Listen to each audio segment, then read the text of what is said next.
Hello, and welcome to Hale2theGeek. This is our first ever podcast. Joining me for now and the foreseeable future, until she gets sick of me, is H, my partner in podcast and in life. Hello. Hello. If anyone is wondering what this podcast is going to be about, we're not really sure, to be honest. It is a bit of a hit in the dark.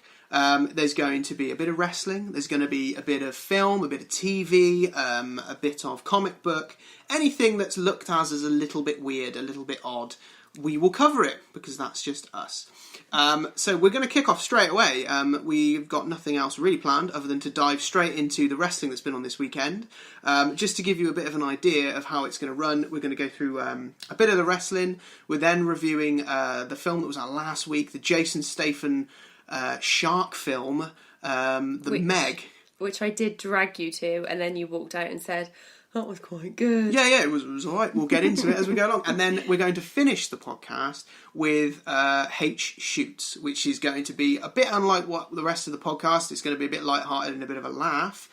This is going to be something that she's stolen from Peter Griffin in Family Guy. It's just basically what grinds Hannah's gears. Shut up, Peter. Shut up. Exactly. And that's going to be at the end of the podcast. And what's the subject today on that? The subject today will be body modification, so tattoos and piercing. That sounds exciting. And it will be, genuinely. That sounded really sarcastic. It did. Also, I apologise to Marvel Studios for plagiarising your theme song. We thought it was good. But it's worth it. Yeah, paid for it on iTunes, so what are you going to do? So, right, let's jump in. It's been a big weekend of wrestling. SummerSlam 2018.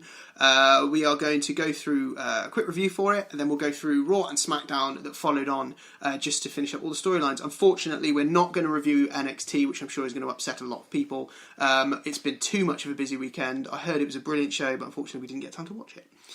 So we'll kick straight in with the pre-show, and I believe the first pre-show match was Rusev and Lana versus Andre Cien Almas and his girlfriend, whose name I have forgotten. It was not a good start, I don't think, to the pay-per-view. Lana was not number one. No, she was not the best either, and it's a hell of a fall from grace from Rusev, who's gone from main eventing Extreme Rules against AJ Styles to semi-main eventing to the kickoff show's first match that only had about 5,000 people in the arena. A bit sad. Yeah, still moving chairs and people were still carrying their drinks in. Yeah, and Rusev Day was still over though in the small crowd, and Rusev Day was not a happy one for Rusev and Lana, who lost thanks to a roll-up from Selena Vega. That's the name of her, and it was a kind of botch in terms of she barely touched the ropes, so it was more of a clean pin followed by a little bit of a dirty one. But yeah, not good for Rusev Day. There was no Johnny English today. Johnny English? Aiden English. Nearly Johnny the same. English. I'm thinking of our films already. Yeah, there wasn't, and I thought this was going to be the big break-up for them. And we'll follow on to SmackDown with this, where Rusev, in a rematch from the pay-per-view, Rusev and Lana got their win back thanks to help from Aiden English and a steel chair.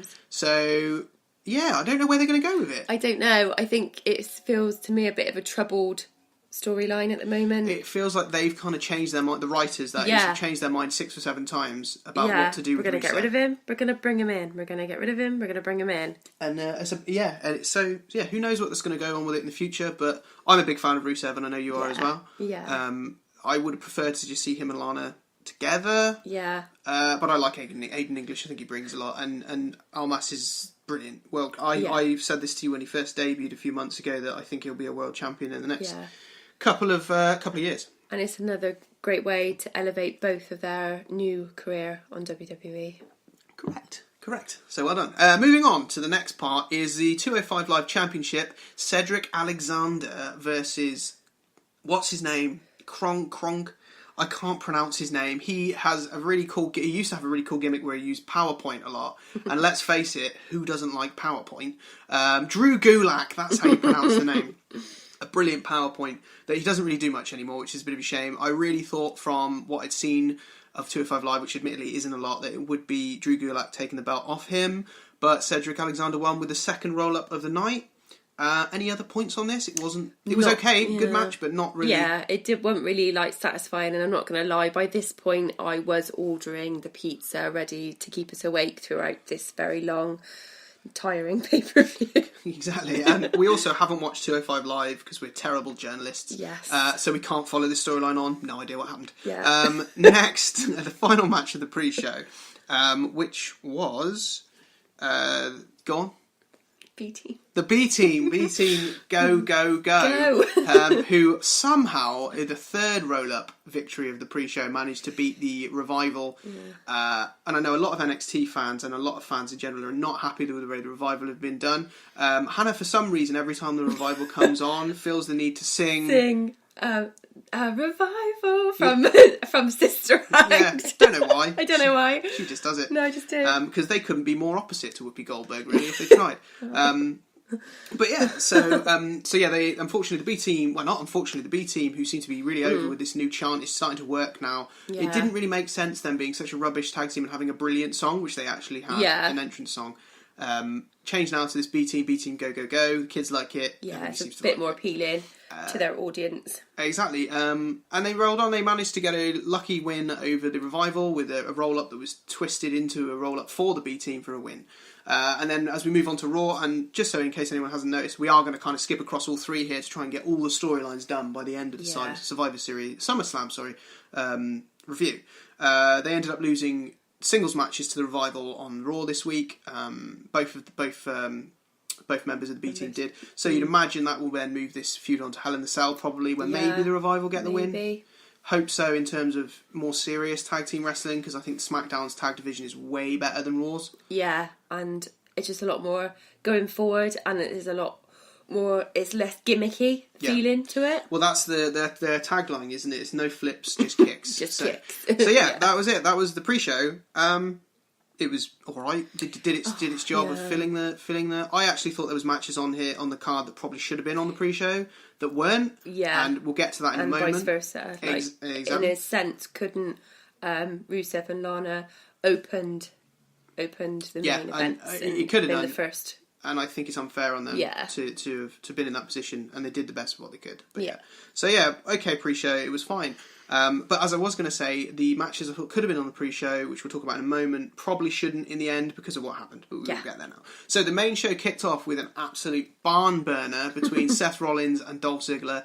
And this time, the difference, which we have seen a lot of in the last few months. Yeah, it's been going on a bit, but now we know why. Yes, we do. We'll get to that. We will get to that. Spoiler alert. Yeah, there's going to be... but definitely spoiler alert. Lots. Yes, so Seth Rollins and Ziggler, we've seen it a few times, but this time with the added incentive of Drew McIntyre on the outside being massive, and Dean Ambrose being in Seth Rollins' corner, who's now equally massive. And he's got short hair. It's amazing how a haircut can just change everybody's appearance. Absolutely brilliant match. Just to pick out three parts from this match itself, all the way through you had McIntyre and Dean Ambrose cancelling each other out, which I thought was very clever. Was good. Because it meant that Seth, it also started quite slowly and then built up, and I like when wrestling matches do that. I think a lot of people in this day and age, they need 10 flips a second in the first 10 minutes, but not in this one. No, not in this one. So brilliant, absolutely fantastic with that. And then, of course, the what did he call it? It was like a suplex off the top rope backwards into like a reverse Falcon Arrow, and then, of course, the finish coming with the stomp. And Seth Rollins burned it down. I was waiting for it. To become the new second time Intercontinental Champion. Brilliant work. So we will carry on the storyline. We'll wait to the main event to talk about what you want to talk about. Yeah, because I can't actually hold it in for too long. No. So that was that. Absolutely brilliant from Seth Rollins and Dolph Ziggler. The next was the Tag Team Championships for SmackDown, and it was the New Day versus the Bludgeon Brothers. And again, this was a match I thought could have possibly been on the pre-show. I'm glad it wasn't, because it was actually really good. Yeah. It ended in a disqualification for the Bludgeon Brothers, which was a surprise to me at the time, because they've kind of been built up as these monsters, and then the first time they're in any trouble, they then turn to their hammers or a chair or anything. Mallet. Yeah, to anything they can get their hands on sometimes. So it's a bit like, oh, what are you doing? You've just undone that brute strength. You've just undone it all. Exactly, I agree with that. And it also led to a rematch this week on SmackDown, which we'll jump to next. As the match ended in disqualification, but it was a very, very good match. Yeah. And there was a really ridiculous bump from Xavier Woods when he jumped from the top rope down onto the floor onto, I believe it was Eric Rowan. Just dangerous. Just dangerous. There was a couple in this show in SummerSlam where you thought they could be dead, but they were fine. However, it did result because Big E was out for SmackDown because he's hurt his ribs. So part of me was like, oh, is that storyline? But actually, to be fair to him, I think, no, maybe he really is injured. I have a feeling right. And the reason for that is on SmackDown we had a repeat match, but this time it was a no DQ match. And it looked like for 90% of this SmackDown match that it was a squash match, and that the Bludgeon Brothers, they were trying to undo the work they'd done at SummerSlam by making them look really, really strong and just destroying the New Day, the two weaker, for air quotes, members of the New Day, putting them through tables, putting them through a ladder at one point. Kofi, I think it was a double chokeslam to Kofi through a ladder, destroying them with chairs. Kofi kicking out of that ladder spot is absolutely brilliant. And then a really late comeback from the New Day, which I didn't see coming at all, that ended with Luke Harper being put through a table, thanks to a massive elbow from Xavier Woods from the top rope, that kind of walk along the rope one he does, with a massive free count in the end that went everybody nuts. New tag team champions, 5 times champions of the New Day.